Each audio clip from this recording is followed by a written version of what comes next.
হাসান আমার কাছে মনে হয় পারফেক্ট, মানে আমাদের টেস্ট বোলারদের ভেতরে অনেক বেশি ভালো, এটা হচ্ছে আমি ফিল করি। আপনার দৃষ্টিতে বাংলাদেশের সেরা টেস্ট টিমটা কি হতে পারে? কারেন্ট টিম না, আমি বলছি আপনি যাদের সঙ্গে যাদের খেলা দেখেছেন, খেলেছেন, এখন যারা খেলছে কম্পেয়ার করলে। এখন আমি রেকর্ড দেখলে তো দেখা যাচ্ছে যে এখনকার প্লেয়ারদের হয়তো আমি বেশি প্রাধান্য দেবো, যাদের খেলা আমি দেখছি। মেবি আগেরও অনেক প্লেয়ার ছিল যাদেরকে আমি রাখতে পারি, নট নেসেসারিলি তাদের রেকর্ড বেটার, কিন্তু একটা মোটামুটি একটা আইডিয়া করা যায়, নট নেসেসারিলি ব্যাটিং অর্ডার অনুযায়ী। কারণ আপনার মমিনুল, শান্ত, তামিম, মুশফিক ভাই, রফিক ভাই, আগের পেস বোলারদের থেকে যদি রাখি সাদত, রাজীব, কারণ ওই সময় যে অবস্থা ছিল আমাদের পেস বোলারদের, ওর ভেতরে একটা এখনকার সবাইরে আমি প্রায় রাখতে চাই, এখন সবাই ভালো পেস বোলার আমাদের। মানে আপনি সুমন ভাই, আবিল বাশার, সুমন, মানে আমি যাদের সাথে খেলছি, আমি এর আগে আসলে বলা মুশকিল। ওপেনার একজনের নাম বললেন, লিটন। ওকে, লিটনরে এখন ওপেনই খেলাইতে হবে, মোটামুটি একটা 10 জনের মতো পেস বোলার আপনি 3-4 জন ধরে নেন। আর হ্যাঁ, এই তো মানে নাহিদ রানাকে আগে রাখবেন নাকি সাদাত রাজীবের কথা তো আপনি বললেন? চিন্তা করি রিয়াদ ভাইয়ের ব্যাটিং, নাহিদ রানা, অবশ্যই নাহিদ রানা, সাদাত হোসেন, রাজীব। আমি একটু অন্যরকম চুজ করব, শরীফুল রে করার ইচ্ছা ছিল, হাসান রে আমার করার ইচ্ছা অনেক, তো খুব ডিফিকাল্ট, যেগুলো ফিট থাকবে তখন চুজ করব। মুশকিল আসলে। হাসান আমার কাছে মনে হয় পারফেক্ট, মানে আমাদের টেস্ট বোলারদের ভেতরে অনেক বেশি ভালো, এটা হচ্ছে আমি ফিল করি।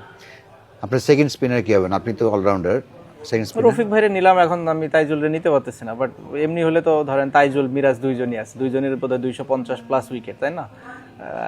মানে এত ইজি তো না, বাট রফিক ভাই যে সময় খেলছে ওনার আপনি তো যেটা বললেন যে সংখ্যা তো এক জিনিস, সংখ্যা হলো আপনার টিম কম্বিনেশনে তার সময়ের ইম্প্যাক্ট। আপনি সাদাত হোসেন রাজীব যখন সাদাত হোসেন রাজীবের এখন বোধহয় সেকেন্ড হাইস্ট পেস বোলারদের মধ্যে, এবং সাদাত হোসেন রাজীব যে আমলে খেলেছেন আনবিলিভেবল। মানে আমি ওইটাই বলছি, নাম্বার শুধু না, এভারেজ শুধু না, আপনার টিমে এটাই মোটামুটি সাকিব আল হাসান ওই টিমে আছে তো? হ্যাঁ, আমি আছি। দুই ওপেনার দেন, আবার লিটন আর তামিমরেই দেন, দিবেন। এত কম অপশন কেন?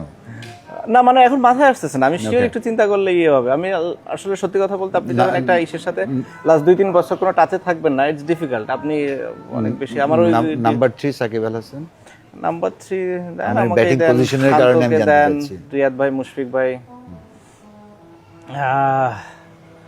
রিয়াদ ভাই, মুশফিক ভাই, মুস্তাফিজ,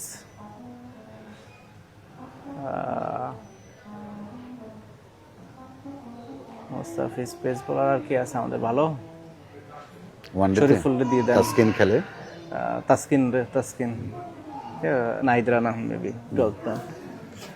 এই তো স্পিনিং অপশন কি সাকিব আল হাসান? আর স্পিনিং অপশন দরকার নেই, পেস বোলার আমাদের সব 4টা পেস বোলার। রিয়েলি? আমরা 15 ওয়ার্ল্ড কাপে ভালো খেলছি তো 4টা পেস বোলার দিয়ে, অ্যাগ্রেসিভ। বাট এক সময় তো আপনার 4টা পেস বোলার খারাপ না। মাশরাফি ভাই, নাহিদ রানা, শরীফুল, মুস্তাফিজ অথবা তাসকিন, 5টা থেকে 4টা নিলে খারাপ না।